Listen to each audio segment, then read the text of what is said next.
study abroad can be very overwhelming because there are so many options for you to pick from. But I give this advice to people: before you pick a school to study abroad, there are so many things you should put into consideration before saying, okay, this is the school I want to study. And I'm here to give you tips you should look into or things you should look after before you could pick a school to study abroad.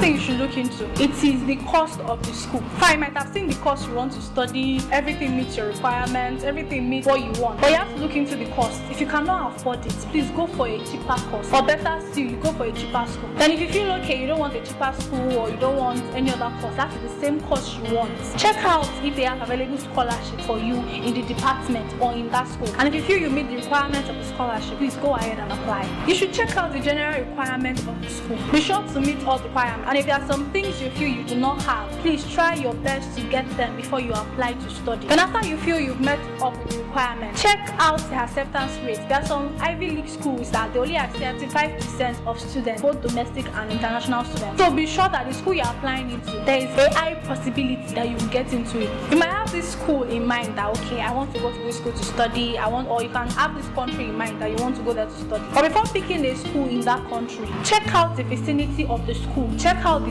state the school is, check out the community the school is to be sure it is safe. It is very important. You won't leave your home country to be killed somewhere else. You won't leave your home country to be scared to move around somewhere else. So you have to be sure that wherever you are going to study, it is very safe for you to be yourself. Very important.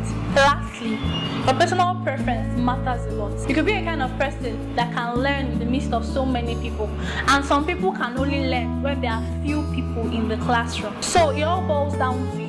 You have to be very sure of what you want. But please, all those other things I have mentioned, consider them before you pick a school and before you think of your personal preference, which is also important. Do not get me wrong. But you have to be sure the place is safe. You can get into the school. You can get scholarships. You have to be very sure you meet up the requirements. Imagine they're asking you to bring up, okay, we want you to submit your transcripts, want you to submit this, that, and like you don't have them. You cannot enter. So you have to make sure you get all those things in place before you can be considered. So for more information about the whole travel abroad process and all, please get in touch with us at acrossyourhorizon.net. I would always be at your service and guide you through the process of studying, traveling, and working abroad. Please do not forget to subscribe to the YouTube channel. Follow. If you have more opinions to say, please comment and I'll be there to hear them out, see them, to reply. Also follow us on all our various social media pages. So like I usually say, love yourself, love your neighbor, and above all, love God. Bye.